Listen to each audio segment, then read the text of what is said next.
Halo anak-anak, Pak Firman habis ngopi nih. Assalamualaikum warahmatullahi wabarakatuh. Halo anak-anak, selamat pagi. Nah, jumpa lagi bersama Kak Iman tentunya di channel Kelas Mandiri. Selamat datang di Kelas Mandiri. Nah, sekarang kita akan masuk di tema 6, subtema 3, pembelajaran yang kedua. Nah, anak-anak, tadi di awal Kak Iman membawa suatu benda. Apakah itu? Nah, mungkin kalian sudah tahu benda yang tadi di awal dibawa oleh Kak Iman. Betul, namanya adalah termos. Nah, benda yang tadi dipegang oleh Kak Iman adalah termos. Oke, sejarah termos. Hampir semua keluarga memiliki termos di rumahnya. Berikut kalian juga tentunya. Termos memang sering digunakan untuk menyimpan air panas agar tetap panas saat digunakan. Biasanya keluarga yang memiliki bayi memerlukan susu setiap saat, menggunakan termos untuk menyimpan air panas. Dan termos adalah sebuah benda yang biasa berbentuk tabung seperti botol yang mempunyai dinding berlapis. Oke, nah benda ini dirancang berbentuk seperti kaca dengan bahan mengkilap yang dapat menyimpan cairan agar tetap memiliki suhu seperti semula. Dengan dinding dalam termos yang dirancang seperti kaca, maka kalori yang terdapat pada air panas tersebut tidak bisa berpindah dengan cepat. Nah, panas yang dikeluarkan oleh air panas tadi dapat ditahan oleh dinding dalam termos yang terbuat dari bahan mengkilap ini. Sehingga air panas di dalam akan tetap hangat hingga beberapa saat tergantung dari ketebalan dindingnya. Saat ini termos tidak hanya digunakan untuk menyimpan air panas, tetapi juga untuk menyimpan air dingin agar tetap dingin. Nah, selanjutnya, tahu nggak sih kalian siapa pencipta termos atau penemu termos? Nah, pencipta termos pertama kali pada tahun 1902 adalah James Dewar. Nah, penemunya didorong oleh kebutuhannya untuk menjaga agar minum bayinya tetap hangat. Nah, tetapi saat itu untuk menjaga suhu minuman agar tetap hangat merupakan hal yang sulit dilakukan, terutama dalam kondisi cuaca yang dingin seperti di Eropa. Nah, karena kebutuhan inilah si James Dewar menemukan cara membuat botol hampa udara. Nah, botol hampa udara merupakan wadah dari kaca berdinding ganda dengan ruang di antaranya dinding dikosongkan dan ditutup rapat untuk mencegah agar panas tidak menjalar.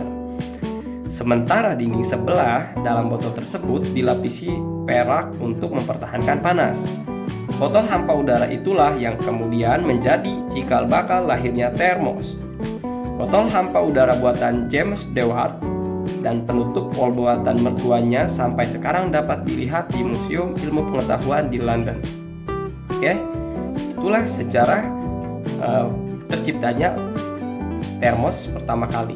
Nah, anak-anak, tadi kalian sudah mengetahui sejarah terciptanya dari termos yang diciptakan oleh James Dewar. Nah, sekarang kita akan masuk dan membahas dari bahan yang terkandung dalam termos tersebut. Nah, tahukah kalian bahwa termos itu adalah penggabungan dari konduktor dan isolator? Sebelum masuk ke penggabungan konduktor dan isolator, tentunya kalian harus memahami dan mengetahui perpindahan atau macam-macam perpindahan dari panas yang dimulai dari konduksi, konveksi, dan radiasi. Nah, konduksi adalah perpindahan panas melalui zat perantara yang bersifat dengan padat. Contohnya adalah logam yang dipanaskan di atas api.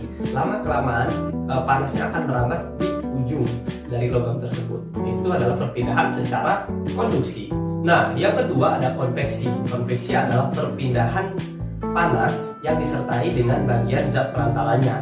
Contoh peristiwa ini yaitu adalah air yang dipanaskan di dalam panci sampai mendidih. Nah, ini akan membuat zat perantaranya yaitu pancinya juga ikut panas dari api yang dipanaskan. Nah, yang ketiga yaitu adalah radiasi. Nah, radiasi ini perpindahannya tidak memerlukan zat perantara.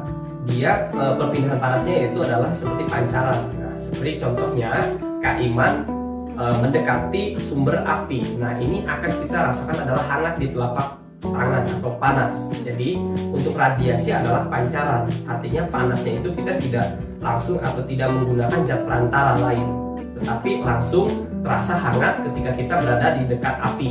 Atau lebih jelasnya lagi, ketika kita berjalan di siang hari, kita akan merasakan panas dari matahari. Nah, itu adalah perpindahan radiasi, artinya dari pancaran yang tidak langsung tersentuh. Seperti yang Kak Iman tadi jelaskan di awal, bahwa termos ini adalah penggabungan sifat konduktor dan isolator. Nah, bagaimana konduktornya?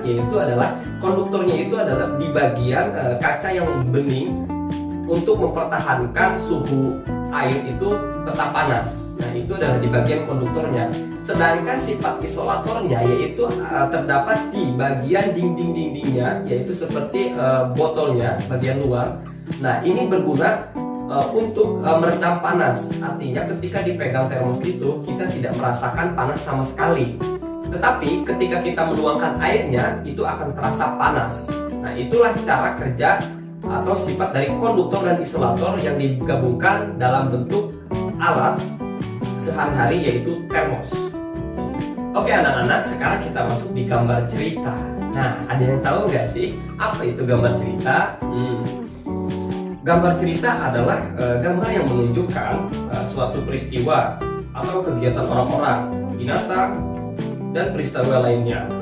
Nah, kegunaannya untuk apa menggambar cerita? Yaitu untuk menduga isi cerita, ya, atau kegunaan lain juga agar memperindah atau memberikan daya tarik terhadap sebuah cerita. Nah, atau bisa juga memperjelas suatu cerita. Biasanya gambar cerita ini terdapat di buku cerita, buku pelajaran, dan juga majalah. Nah, demikianlah pembelajaran hari ini. Kurang dan lebihnya Kak Iman mohon maaf apabila ada kesalahan atau kekurangan. Dan tetap semangat, jaga kesehatan, rajin mencuci tangan, dan jaga jarak, serta diusahakan untuk menghindari kerumunan dan tetap di rumah saja. Jangan lupa untuk tekan tombol subscribe, serta share, like, dan komen, serta ajak teman-temannya dan keluarganya untuk bergabung di channel Kelas Mandiri. Sampai jumpa. Wassalamualaikum warahmatullahi wabarakatuh.